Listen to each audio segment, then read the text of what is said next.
விடுதலை சிறுத்தை கட்சியின் துணை பொதுச் செயலாளர் இருப்பார் வன்னியரசு. இவர் பிரிவினை தூண்டும் விதமாக இப்போ வங்கதேச பிரச்சனையை வச்சு பிரிவினை தூண்டும் விதமாக தன்னுடைய கருத்தில் பதிவிட்டிருக்காரு. என்ன பதிவிட்டிருக்காருன்னு பார்த்தீங்கன்னா இடஒதுக்கீடு பற்றி பதிவிட்டிருக்காரு. காரணம் பார்த்தீங்கன்னா வங்கதேசத்தில் இன்றைக்கி மிகப்பெரிய ஒரு பெரிய கலவரமாகி இன்றைக்கி அதோட பிரதமர் நாடு கடந்து செல்லக்கூடிய நிலைமைக்கு போயிருக்கு. அது என்ன காரணம் பார்த்தீங்கன்னா 1971 வங்கதேச போரில் கலந்து கொண்டவரோட வாரிசுகளுக்கு உறவினர்களுக்கு இடஒதுக்கீடு கொடுக்கப்படும் இல்லை அரசு வேலைவாய்ப்பில் முன்னுரிமை அளிக்கப்படும் அப்படின்னு சொல்லி அறிவிப்பு வந்தது. அந்த அறிவிப்புக்கு எதிராக பல்கலைக்கழக மாணவர்கள் போராட்டம் நடத்தினார்கள். இந்த போராட்டத்தில் மக்களும் பங்கு கொண்டு பெரிய புரட்சிகரமாக மாறினது. இந்த புரட்சியமாக கிட்டத்தட்ட ஒரு 98லேருந்து 100 பேர் வரைக்கும் அவங்க இந்த வன்முறையில் இறந்துருக்காங்க. இதன் காரணமாக அவங்க வெளிநாடு தப்பி செல்லும் நிலையில் ஈர்க்கப்படும் போது இதில் இந்த சம்பவத்தை பேஸ் பண்ணி அவர் தன்னோட எக்ஸலத்தில் என்ன பண்ணியிருக்காருன்னா, இந்த இடஒதுக்கீட்டில் அநீதி இருப்பதால் தான் அங்கே மிகப்பெரிய ஒரு போராட்டம் நடந்தது. இந்த போராட்டம் மூலமாக ஒரு மிகப்பெரிய புரட்சி வெடித்து அங்கே இடஒதுக்கீடு ரத்து செய்யும் அளவுக்கு நீதிமன்றமே வந்துள்ளது. இதே மாதிரி விஷயந்தான் இங்கே வேணும் அப்படின்னு சொல்லியிருக்காரு. அது புரிகிற மாதிரி சொல்லணும்னா எப்படி சொல்லணும் அப்படின்ட்டு அவர் போட்டிருக்காரு. புரிகிற மாதிரி எப்படின்னா, இடஒதுக்கீடு ஏற்கனவே பெறுபவர்களுக்கு மீண்டும் இடஒதுக்கீடு கொடுக்கப்படுது, EWS மூலம் 10% கொடுப்பது என்பது சர்வாதிகாரிகளுக்கு புரியுமா? இல்லை என்றால் மீண்டும் இதே மாதிரி ஒரு புரட்சியில் எடுப்பதற்கான வாய்ப்புகள் வரும் அப்படின்னு சொல்லிட்டு அந்த பிரிவினை இந்த வாசகம் போட்டிருக்காரு. இந்த செய்தியை நீங்கள் எப்படி பார்க்குறீங்க? இதில் நம்ம 2 விஷயம் நம்ம இதில் பார்க்க வேண்டியிருக்கிறது. ஒன்று, வங்கதேச பிரச்சனை குறித்த நம்மளுடைய பார்வை. இன்னொன்று, இன்னைக்கு இந்த வங்கதேச பிரச்சனைக்கு இந்த கலவரத்தை ஆதரித்து பேசக்கூடிய போக்கு, இது 2ஐயும் நம்ம இன்னைக்கு நம்ம இதெல்லாம் வெவ்வேறு ஆங்கிளில் நம்ம பார்க்க இருக்கோம். வங்கதேச பிரச்சனையை பொறுத்த வரைக்கும் நம்ம ஸ்ரீ டிவியில் அடிக்கடி எச்சரித்து கொண்டு வந்த விஷயம்தான். ஏன்னா இன்னைக்கு உலக நாடுகள் எல்லா இடத்துலையுமே கூட இந்த மாதிரியாக ஒரு அன்ரெஸ்ட், ஒரு இதை ஏற்படுத்தக்கூடிய ஒரு விஷயம் நடந்து கொண்டிருக்கிறது என்பதை நாம் பார்த்து வருகிறோம். ஏற்கனவே பாகிஸ்தானில் என்ன நடந்தது? பாகிஸ்தானில் இதே போல் நடக்கும் பொழுது அதுக்கு பின்னாடி இருந்தது ஜிகாதி துலுக்க சக்திகள், அதற்கு இராணுவ சக்தி ஊக்கம் தந்தது பின்னாடி இருந்து. அங்கே ஒரு மிகப்பெரிய ஒரு அழிவை சந்தித்தது. இன்னைக்கு சாப்பாட்டுக்கு கூட கஷ்டப்படக்கூடிய ஒரு நிலைக்கு இன்னைக்கு பாகிஸ்தான் சென்றது. இலங்கையில் என்ன நடந்தது? அதாவது இது எல்லாத்துக்குமே பிரச்சனை எதற்காக போராட்டம்னு ஆரம்பித்தது ஒரு இடமா இருக்கும், அதனுடைய முடிவுங்கிறது அதனுடைய எண்டுங்கிறது வேறு மாதிரியாக இருந்திருக்கும். இங்கே பாருங்கள், இலங்கையிலையும் பாருங்கள், ராஜபக்சேவினுடைய அடக்குமுறைக்கு எதிராக ஒரு போராட்டம் அப்படி தான் ஆரம்பித்தாங்க. ஆனால் அதில் என்னெல்லாம் வந்தது, அது கடைசியாக தேசத்துக்கு எதிராகவே அது எல்லாமே முடியக்கூடிய லெவலில் போச்சு. அதற்கு பின்னாடி எல்லாருமே ராஜபக்சேவை எதிர்த்தார்கள், அவர் தான் காரணம் அப்படின்னு எல்லாம் பிரச்சனைகள் வந்தது. ஆனால் கடைசி வரைக்கும் அதுக்கு பின்னாடி சீனா இருந்தது அப்படிங்கக்கூடிய சீனாவினுடைய பங்கு குறித்து யாருமே வாயை திறக்கலை. இல்லை, நீங்கள் கூறும்போது இந்த மூன்று நாடுகளோட பேட்டர்ன் ஒரே மாதிரி இருந்திருக்கு. எல்லா இடத்துலையும் அந்த நாட்டோட பிரதமர் நாடுகளுக்கு கடத்த வெளியில் அதை தான் சொல்கிறேன். இன்றைக்கி உலகமெங்கும் இந்த மாதிரியான ஒரு இன்ஸ்டெபிலிட்டி ஏற்படுத்தக்கூடிய ஒரு விஷயம் நடந்து கொண்டிருக்கிறது என்பது நம்ம ஒரு நாடு பிரச்சனை வரும் பொழுதும் ஸ்ரீ டிவியில் நம்ம சொன்னோம். இதை தான் ஆரம்பத்தில் நான் குறிப்பிட்டேன். அதுக்கப்புறம் இலங்கை பிரச்சனையில் பின்னாடி இருந்து பார்த்தோம்னா ஜிகாதி அமைப்புகள், இடதுசாரி அமைப்புகள், கிறிஸ்துவ அமைப்புகள், இதெல்லாம் பின்னாடி சைனாவோட கைகோர்த்து அங்கே நடந்த வகைகளை பார்க்கிறோம். அதற்காக பின்னாடி இப்போ கடைசியாக இப்போ வங்கதேசம். இந்த வங்கதேசத்திலையும் இன்னைக்கு என்ன, இஸ்லாமிய அடிப்படைவாத அமைப்புகளினுடைய ஒரு போக்கில் தான், இதனுடைய பின்னணியில் தான் இன்னைக்கு இவ்வளோ பெருசு. இதில் இன்னும் அமெரிக்காவினுடைய பங்கு இருக்கிறது. அதெல்லாம் நம்ம பார்க்கிறோம். இன்னைக்கு இந்த போராட்டமே ஆரம்பம் எங்கே அப்படின்னு சொன்னால், இந்த போராட்டத்தினுடைய வங்கதேசத்தை பொறுத்த வரைக்கும் இந்த போராட்டத்தினுடைய ஆரம்பம் என்ன அப்படின்னா, இடஒதுக்கீடுக்கு எதிராக நாங்கள் போராடுகிறோம், இதுதானே ஆரம்பித்தாங்க. சரி, இன்றைக்கி என்ன நடந்தது? இன்றைக்கி வங்கதேச பிரதமராக இருந்த ஷேக் ஹசீனா நாட்டை விட்டு வெளியேறிவிட்டார். கோரிக்கை கேட்கப்பட்டது. சரி, இதற்கு முன்னாடியே கூட அவங்களுடைய கோரிக்கையை கோர்ட்டு என்ன சொல்லுச்சு, அவங்களுக்கு இவ்வளோ சதவீதமாக 5% குறைத்து அவ்வளோதான், மற்றபடி எல்லாருக்கும் இருக்கும் அப்படின்னு சொல்லி கோர்ட்டு முடித்து வைக்கப்பட்டது. அப்பையும் இந்த போராட்டத்தை அவர்கள் ஏன் நிறுத்தவில்லை? சரி, ஷேக் ஹசீனாவுக்கு அடக்குமுறைக்கு எதிராகத்தான் இந்த போராட்டம் அப்படின்னு சொன்னால், ஷேக் ஹசீனா இப்போ நாட்டை விட்டு வெளியேறியாச்சு.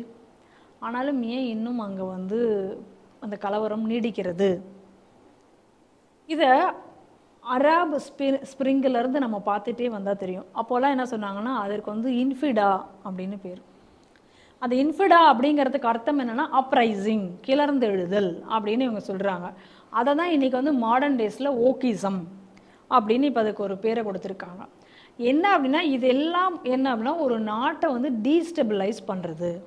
உலகம் முழுவதும் இது ஒரு ட்ரெண்டாக இன்றைக்கி போய்கொண்டிருக்கு. இன்றைக்கி ஃப்ரான்ஸில் நடந்தது தான், இன்றைக்கி யூகேல நடந்துட்டு இருக்கிறது தான். ஃப்ரான்ஸில் துலுக்கம் பண்ணது இன்றைக்கி யூகேல துலுக்க ப்ரொட்டஸ்ட் இன்றைக்கி நடந்து கொண்டிருப்பது. இது அனைத்துமே இன்றைக்கி இந்த மாதிரியான ஒரு சதி திட்டத்தை தான் இருக்கிறது. இன்றைக்கி இந்த வங்கதேச பிரச்சனையை பொறுத்த வரைக்கும் அமெரிக்கா இருக்கிறது, சைனாவோட கை இது மாதிரி இருக்கிறது அப்படிங்கக்கூடிய விஷயங்களும் இதற்கு பின்னாடி வந்துட்டுருக்கு. ஆனால் இதில் நம்ம முக்கியமாக நம்ம பார்க்குறது என்னென்னா, ஏதாவது ஒரு காரணம், இங்கே எங்கேயுமே எந்த பிரச்சனையுமே விஷயமாக இருக்காது, ஏதோ ஒரு காரணம். அந்த காரணத்தை சொன்னால் அந்த நாட்டில் அது அங்கே ட்ரிக்கர் ஆகும், அது ஒரு பெரிய விஷயமாக வெடிக்கும். அப்படிங்கிறத வச்சு தான் இந்த எல்லா இடத்துலையும் இப்போ பாருங்கள், வங்கதேசத்தை நம்ம இன்றைக்கி எடுத்துக்கொண்டோம்னா, வங்கதேசம் உருவான வரலாறு என்ன, எதுக்காக பாகிஸ்தான்கிட்டருந்து சுதந்திரம் பெற்று வந்தார்கள் வங்கதேசம் தனிநாடாக ஆன கதை என்ன, வங்கதேசத்தினுடைய அந்த வங்க மொழி, அதற்கப்புறம் அந்த வங்கதேசத்தில் இருக்கக்கூடிய பண்பாடுகள், இவை வந்து பாகிஸ்தான் வந்து அழிக்கிறது, அதனால் எங்களால் பாகிஸ்தானோட இணைந்து இருக்க முடியலை, இதுதானே அங்கே போராட்டத்திற்கு ஆரம்ப பொறியாக இருந்தது. அப்போ பாகிஸ்தான் சார்பாக அங்கே இருந்தவர்களை ரசாக்கர்கள் என்று அப்போ அங்கே அழைத்தார்கள். அப்போ அவங்களுக்கு எதிராகத்தான் போராடி வங்கதேசம் என்ற நாடு உருவானது.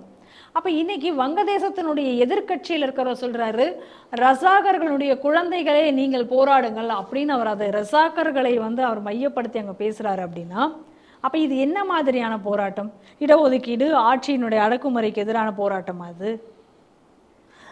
இதை தான் நான் சொல்கிறேன். இப்போ எதை வந்து ஏதோ ஒரு காரணத்தை வச்சுக்கிட்டு அந்த போராட்டத்தை, ஆனால் அந்த போராட்டத்துக்கும் அதுக்கு சம்மந்தம் இல்லாமல் நாட்டில் ஒரு அன்ரெஸ்ட்டை உருவாக்குவது. இப்போ நம்மளுடைய கேள்வி என்னென்னா, இப்போ நீ வந்து ஷேக் ஹசீனாக்கு எதிரான ஒரு போராட்டம், இடஒதுக்கீடுக்கு எதிரான போராட்டம், ரைட்டு. அப்போ அந்த போராட்டத்தில் நீங்கள் உங்களுடைய மையக்கருத்து அதுதான் இருக்கும். நீங்கள் ஏன் வந்து அங்கே இருக்கக்கூடிய ஹிந்து கோவில்கள் ஏன் இன்றைக்கி அடித்து ஒடுக்கிச்சிருக்காங்க? இன்றைக்கி இஸ்கான் கோவில் அங்கே அடித்து ஒடுக்கப்பட்டிருக்கிறது. அதுபோல் நோக்காலியில் அவ்வளவு நிறைய கோவில்கள் அடிக்கப்பட்டிருக்கின்றன, இந்துக்களுடைய வீடுகள் சூறையாடப்பட்டு கொண்டிருக்கின்றன. இன்னும் சொல்ல போனால் இன்னைக்கு இருக்கக்கூடிய மிகப்பெரிய பிரபலமான கிரிக்கெட்டர், அவருடைய வீடே இன்னைக்கு தீ வைத்து, ஏன் ஒரு ஹிந்து என்பதால் அவருடைய வீடு தீ வைத்து கொளுத்தப்பட்டிருக்கிறது. நான் கூட ஒரு வீடியோ பார்த்தேன். அந்த வீடியோவில் கூட ஒரு ஆம்புலன்ஸ் நொறுக்கப்படும் போது அது இந்தியா கொடுத்த ஆம்புலன்ஸு, கலவரக்காரர்கள் கட்டிகளாக வந்து இந்தியாவோட கொடியை தான் தாக்குவதை நம்ம பார்த்தோம். நம்ம அப்போ என்ன மாதிரி உங்களுடைய போராட்டத்தினுடைய நோக்கத்தில் எங்கிருந்து இந்தியாவை எதிர்க்கக்கூடிய விஷயமும், இந்துக்களை நீங்கள் அடிக்க வேண்டிய விஷயமும், இந்துக்களை இன அழிப்பு செய்ய வேண்டிய அவசியமும் அங்கே எங்கே வந்தது அங்கே? அப்போ ஏன் இதை குறித்து இன்னைக்கு யாருமே ஏன் பேசல? ஏதாவது ஒரு விஷயம் வந்துச்சு அப்படின்னு சொல்லியாச்சுன்னா, ஐயோ சேவ் சிரியா, சேவ் பாலஸ்டீன் அப்படிலாம் போட்ட போது ஏன் சேவ் பங்களாதேஷி ஹிந்துஸ் ஏன் போடலை? இன்னைக்கு சம்மந்தமே இல்லாமல் அந்த ஹிந்துக்கள் அங்கே தாக்கப்பட்டு கொண்டிருக்கிறார்கள் அல்லவா? இப்போ தஸ்லீமா நஸ்ரீன் கூட ஒரு ஸ்டேட்மெண்ட் இன்னைக்கு விட்டுருக்காங்க. அவங்க சொல்லும் பொழுது என்ன சொல்லியிருக்காங்கன்னா, இந்த ரேடிக்கலைஸ்டு இஸ்லாமிகளுக்கு பயந்து கொண்டு என்னை காப்பாற்ற முடியாதுன்னு சொல்லி என்னை நாட்டை விட்டு வெளியேற்றினாங்க அன்னைக்கு ஷேக் ஹசீனா. ஆனால் இன்னைக்கு ஷேக் ஹசீனாவே இந்த நாட்டை விட்டு விரட்டி அடிக்கப்படக்கூடிய நிலைமைக்கு வந்திருக்காங்க. இதுதான் துலுக்க பயங்கரவாதத்துக்கு ஒரு மிகப்பெரிய உதாரணம்ங்கிற மாதிரி அவங்க பேசியிருக்காங்க இன்னைக்கு. இதை தான் நாமளும் சொல்லிட்டு வந்துட்டு இருக்கோம். துலுக்க பயங்கரவாதம் என்பது எல்லா நாடுகளிலும் எல்லா இடங்களிலும் ஒரே போல தானே இருக்கிறது. துலுக்க பயங்கரவாதத்தால் அவர்களுக்குள்ள அவர்களே அடித்து கொண்டு இறந்தது தான் அதிகம். இதையும் நம்ம சொல்லி கொண்டிருக்கிறோம். இன்னைக்கு ஷேக் ஹசீனா யாரு? ஒரு நாட்டில் ஒரு இந்த மாதிரியாக ரேடிக்கலைஸ்டு பண்ணக்கூடிய இந்த பயங்கரவாதத்தை புகட்டக்கூடிய மதரசாக்கள் அது இந்த மாதிரியான பயங்கரவாத விஷயங்களை பரப்பும் பொழுது அதை வளரவிட்டால் அது அந்த நாட்டையே சீரழிக்கும் என்பதற்கு மிகச்சிறந்த உதாரணம் இன்னைக்கு இருக்கக்கூடிய வங்கதேச கலவரம். இப்போ இந்த வங்கதேச கலவரத்தை வச்சு இவர் வந்து இன்னைக்கு பேசியிருக்காரு வன்னியரசு அப்படின்னு நீங்கள் சொன்னீங்க. அப்போ இந்த வன்னியரசு வந்து இன்னைக்கு பல விஷயங்களை சொல்லியிருக்காரு. அதில் அவர் சொல்லும் பொழுது இது என்ன, இவங்க அந்த ஷேக் ஹசீனாவோடது வந்து ஒரு டைனாசிட்டி அரசுங்கனால தான் இன்னைக்கு வந்து இந்த வங்கதேச விடுதலைக்கே காரணமாக இருந்த முஜிபுர் ரஹ்மானுடைய சிலையவே இவர்கள் வந்து அங்கே உடைத்தார்கள். அதெல்லாம் இப்போ அதில் அவர் இன்ஃபார்ம் பண்ணியிருக்கார். இப்போ நம்ம கிட்ட நம்ம வன்னியரசுக்கு நம்ம ஒரு முக்கியமான கேள்வி என்ன வைக்கிறோம் அப்படின்னா, சரி இப்போ அதுதான் ரொம்ப நீங்கள் வந்து டைனாசிட்டிக்கு எதிராகத்தான் இன்னைக்கு வந்து இதை உடைச்சிருக்கீங்க, இந்த சிலையை அவங்க உடைச்சது, இதை நம்ம வரவேற்கிறோம் அப்படின்னு இவர் வரவேற்கிறார் அப்படின்னா, அப்போ தமிழகத்தில் இன்னைக்கு வந்து திமுகவிற்கு எதிராக மக்கள் அணிதிரண்டு, இப்போ திமுக தான் சொல்லிட்டு இருக்காங்க, நாங்கள் ஊராக நாங்கள் சிலை வைப்போம் அப்படிலாம் சொல்கிறாங்க. அப்போ இதுக்கு எதிராக இந்த டைனாசிட்டி அப்படின்னு இதுக்கு எதிராக திரண்டு இந்த சிலைகளை எல்லாம் உடைப்பதை நாங்கள் வரவேற்கிறோம் அப்படின்னு அவர் சொல்ல வராரா? சந்தேகம் இப்போ நமக்கு வருதில்ல. அங்கே டைனாசிட்டி அப்படின்னா இப்போ இங்கே நடந்துட்டு இருக்கிறது என்ன? அங்கேயும் டைனாசிட்டின்னு சொன்னார். அவங்களும் தேர்தலில் நின்று எதிர்கட்சிகள் வந்து ஒன்றுமே இல்லாமல் போய் இவங்க தான் மெஜாரிட்டின்னா அவ்வளோ மெஜாரிட்டி, சூப்பர் மெஜாரிட்டியில் இவங்க ஜெயிச்சு வந்தாங்க ஷேக் ஹசீனா. அப்போ நீங்கள் அதை டைனாசிட்டி, அதனால் அதை ஒழித்தது சந்தோஷம், நான் வரவேற்கிறேன் அப்படின்னு நீங்கள் சொல்கிறீங்க. அப்போ இங்கேயும் தானே ஒரு டைனாசிட்டி நடந்துட்டுருக்கு. அப்போ இதையும் கம்பேர் பண்ணால் அதை வன்னியரசு ஏற்றுப்பாரா இல்லை அதை தான் மீன் பண்ணி சொன்னாரா அப்படிங்கிற சந்தேகம்னா நம்ம சொல்லலை, அவர் தான் சொல்லியிருக்கார். நமக்கு அந்த சந்தேகம் அங்கே வருது ஒன்று. இன்னொன்று, இதே போல் இன்னும் சில பேர்லாம், சில அரசியல்வாதிகள்லாம் கூட இது வரவேற்றிருக்கிறார்கள் அப்படிங்கிறத நம்ம பார்க்குறோம். என்ன அப்படின்னா, இவர்கள் எல்லாரும் என்னென்னா ஒரு பிரிவினைவாதத்தை தூண்டுவதற்காக செயல்படக்கூடியவர்கள். ராகுல் எவ்வளோ போய் பார்லிமெண்ட்லேயே சொல்கிறாரு திமுக செய்யக்கூடிய பொய்கள். இதெல்லாம் நீங்கள் வச்சு பாருங்களேன், எப்படி வந்து ஒரு எதிர்கட்சியை வந்து எதிரி கட்சியாக மாற்றி மக்கள் மனதில் எப்படி ஒரு விஷ விதைகளை வைத்து மக்களை வந்து அந்த இதை ஏற்றுக்கொள்ளாத மாதிரி பண்ணக்கூடிய ஒரு விஷயத்தை இவர்கள் தொடர்ந்து செய்து கொண்டு வருவதை நம்ம பார்த்துட்ருக்கோம். நம்ம அதில் ஒரு வகையாக தான் இன்றைக்கி இந்த விஷயத்தையும் இப்படியாக அதை திரித்து எழுதி அதை வரவேற்கிறோம் அப்படிங்கிறது. இதெல்லாம் பிரிவினைவாதத்துக்கு உண்டானது. இன்றைக்கி விசிகா வந்து அவங்க அப்படி தான் அப்படிங்கிறது நமக்கு தெரியும். அதனால் வன்னியரசு அதை மையப்படுத்தித்தான் பேசியிருக்கிறார் என்பதை நம்மளால் எளிதாக புரிந்து கொள்ள முடியாது. இன்னொன்று வந்து அவர் என்ன சொல்கிறாரு, இடபிள்யூஎஸ். அப்போ இடபிள்யூஎஸ்னால இன்றைக்கி லாபப்பட போகிறது யார்? அப்போ இவர் யாரை வந்து குறிவைத்து இவர் பேசுகிறார்? சரி, இடபிள்யூஎஸ்க்கு முன்னாடி இவங்க என்னெல்லாம் சலுகை, இவர் யாரை குறிவைத்து சொல்கிறாரோ அவர்களுக்கு இதுக்கு முன்னாடி என்ன சலுகைகள் இருந்தது? அப்போ இடஒதுக்கீடுக்கு மட்டும்தான் எதிராக இவர் அந்த இது சொல்கிறாரா, இல்லை டைனாசிட்டியும் இவர் குறிப்பிட்டிருக்காரு? நமக்கு சின்ன சந்தேகங்கள் அதில் வருது. அடுத்ததாக நம்ம இதில் முக்கியமாக ஒன்று பார்க்க வேண்டியது என்னென்னா, இந்த மாதிரி சுற்றி இருக்கக்கூடிய உலக நாடுகள் எல்லாத்துலேயும் இந்த டீசபிளைஸ் பண்ணக்கூடிய சக்திகள் நம்ம இந்தியாவிலையும் பண்ணுறதுக்கு காத்திருந்தன, இந்தியாவிலையும் பண்ணுவதற்கு பல முயற்சிகளையும் மேற்கொண்டன. ஆனால் இந்திய மண்ணில் இவை எல்லாம் முறியடிக்கப்பட்டது. இவையெல்லாம் இந்திய மண்ணில் முறியடிக்கப்பட்டதுங்கிறதுக்கு ஒரே ஒரு காரணம் என்ன அப்படின்னு சொன்னால், இன்றைக்கி இருக்கக்கூடிய பிரதமர் மோடி அவர்களுடைய ஒரு ஸ்திரத்தன்மை, அவர்கிட்ட இருக்கக்கூடிய அவர் மேலே இருக்கக்கூடிய ஒரு கிளியர் பிக்சர், அவர் மேலே இருக்கக்கூடிய ஒரு கிளியர் இமேஜ், மக்களுக்கு இருக்கக்கூடிய நம்பிக்கை. இன்னொன்று, இந்தியாவினுடைய மண்ணினுடைய அந்த மரபிலேயே இங்கே இருக்கக்கூடிய மக்களுடைய டிஎன்ஏலேயே இந்த மாதிரியாக ஒரு சிஸ்டமை கொலாப்ஸ் பண்ணி அதன் மூலமாக அது எதுவுமே இல்லாமல் உருதெரியாமல் அழிக்கக்கூடிய ஒரு இது நம்ம இடத்துல கிடையாது. நம்ம இருக்கக்கூடிய ஒரு சிஸ்டம் ஜனநாயகத்தை மேலே மதிக்கக்கூடிய ஒரு மக்கள். அதனால் இங்கே வந்து ஏன்னா நீங்கள் யோசிச்சு பாருங்களேன், விவசாய போராட்டம், அது விவசாயத்திற்கு சம்மந்தப்பட்ட இங்கே போராட்டம் நடத்தினாங்க. அதற்கு சம்மந்தம் இல்லாமல் என்னென்னமோ நடந்தது. காலிஸ்தான் கொடி ஏற்றப்பட்டது, போராட்டம் முடிந்து வாபஸ் பிறகும் போராட்டம் தொடர்ந்தது. ஆன்டி சிஏஏ போராட்டம் எங்கே எப்படி முடிந்தது? சரி, பிரதமர் மோடியவே வந்து இவங்க கொள்வதற்கான முயற்சி பஞ்சாபில் எடுக்கப்பட்டது. ஆனால் மணிப்பூர் கலவரம் எல்லாத்தையும் வைத்து இந்த நாட்டை ஒன்றும் செய்ய முடியாமல் ஒன்றுமாக்காமல் ஆக்க விடணும் என்பதற்காக பல முயற்சிகள் நம் நாட்டிலையும் மேற்கொள்ளப்பட்டது. ஆனால் மோடியினுடைய அவருடைய நிர்வாகத்தினாலும் அவர் மேலே இருந்த நம்பிக்கையினாலும் அவை அனைத்துமே முறியடிக்கப்பட்டு விட்டன. ஆனால் இன்றைக்கி அதனால் இப்போ என்ன பண்ணுறாங்க அப்படின்னு சொன்னால், இது நடக்கலை அப்படிங்கிறதுனால இன்றைக்கி இருக்கக்கூடிய சிஸ்டம்ஸ், அதாவது நீதித்துறையாக இருக்கலாம், இல்லைனா இன்றைக்கி இருக்கக்கூடிய எலெக்ஷன் இதுவாக இருக்கலாம், இது எல்லாத்தையும் மேலேயுமே ஒரு நம்பிக்கையின்மையை மக்களுக்கு ஏற்படுத்துவது. அதில் எல்லாத்துலேயுமே ஒரு இது வந்து பொய்யா, இப்போ இன்னைக்கு நீட் எக்ஸாமா அது பொய், அதில் பேப்பர் லீக் ஆச்சுன்னு ஒரு சும்மா ஒரு கதையை சொல்கிறது. நீதித்துறை மேலே நீங்கள் வந்து இன்றைக்கி ஒரு பொய்யான குற்றச்சாட்டுகளை சொல்லி தேர்தல் முறையில் ஓட்டர் எல்லாம் அந்த இவிஎம் மிஷின், எவ்வளோதான் இவிஎம் மிஷின் வந்து சரின்னு நிரூபித்தாலும் கிடையவே கிடையாது, அது மூலமாகத்தான் எல்லா இதுவும் நடக்குதுன்னு சொல்லி அந்த மிஷின் மேலே மக்களுக்கு நம்பிக்கை இல்லாமல் ஆக்குவது. இப்படி அரசு இயந்திரங்கள் எல்லாத்தையும் ஒரு மக்களிடையே நம்பிக்கை தன்மையற்றதாக ஆக்கி நாட்டில் ஒரு அண்டர்ஸ்ட் ஏற்படுத்தணும். இந்த முயற்சி இப்போ நம்ம நாட்டில் நடந்து கொண்டிருக்கிறது.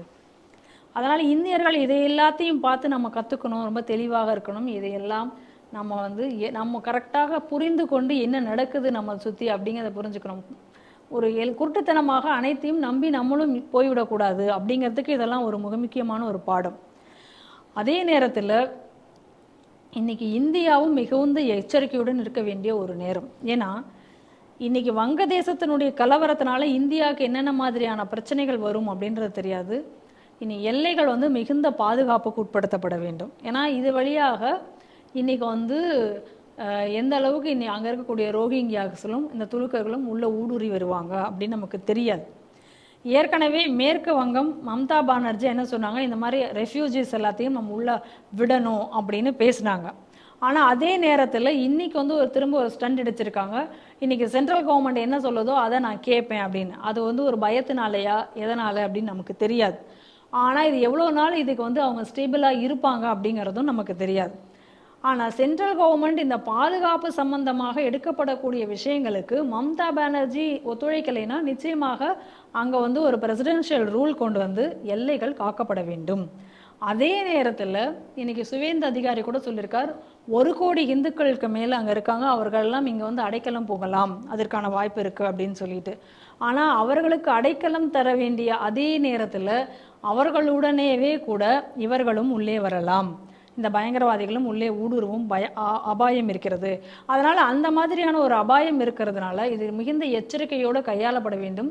அதற்கு ஏதாவது ஒரு சிஸ்டம் அதை வந்து நம்ம உருவாக்கப்படும். ஏன்னா இந்துக்களை நாம காப்பாற்றாமல் வேறு யாரும் காப்பாற்ற முடியாது. ஏன்னா அனாதையாக அந்த மக்களை விடவும் முடியாது. ஏன்னா அங்கே என்ன நடந்துட்டு இருக்கு அப்படிங்கிறத நம்ம பார்க்குறோம். அங்கேருந்து வரக்கூடிய வீடியோக்களை பார்க்கும்பொழுது நம்மளது மனம் பதறுகிறதையும் நம்மால் பார்க்க முடிகிறது. அதனால் அதற்கான ஒரு சிஸ்டமும் இங்கே கொண்டு வரப்பட வேண்டும். எல்லைகளும் பாதுகாக்கப்பட வேண்டும். இன்னைக்கு இது குறித்து இவ்வளவு நேரம் எதையும் வாய் திறக்காதாயினா எல்லாத்துக்கும் பேசக்கூடியவர்கள் இன்னைக்கு தான் லேசாக ஒரு உற்று நோக்கி கொண்டிருக்கிறோம் அப்படின்னு ஒரு பதிலை மட்டும் இன்னைக்கு வந்து இவங்க சொல்லியிருக்காங்க. அதனால் இது வந்து இனி இந்த பிரச்சனை இனி எந்த அளவுக்கு எஸ்கலேட் ஆகி எப்படியெல்லாம் போகும் அப்படிங்கிறத குறித்து நமக்கு தெரியவில்லை. இந்தியாவும் வந்து இதற்கு வந்து அங்கே ஒரு ஸ்திரமாக ஒரு இன்டர்மீடியட் இது வரணும், ஒரு ஆட்சி அமையறதுக்கு இந்தியாவும் முயற்சி செய்யும் நினைக்கிறேன். ஆனால் அதே நேரத்தில் இந்திய எல்லைகள் பாதுகாக்கப்பட வேண்டும், அங்குள்ள இந்துக்களும் காக்கப்பட வேண்டும். அதற்கு தகுந்த மாதிரியாக இந்தியா ஒரு நல்ல முடிவை எடுக்கும்.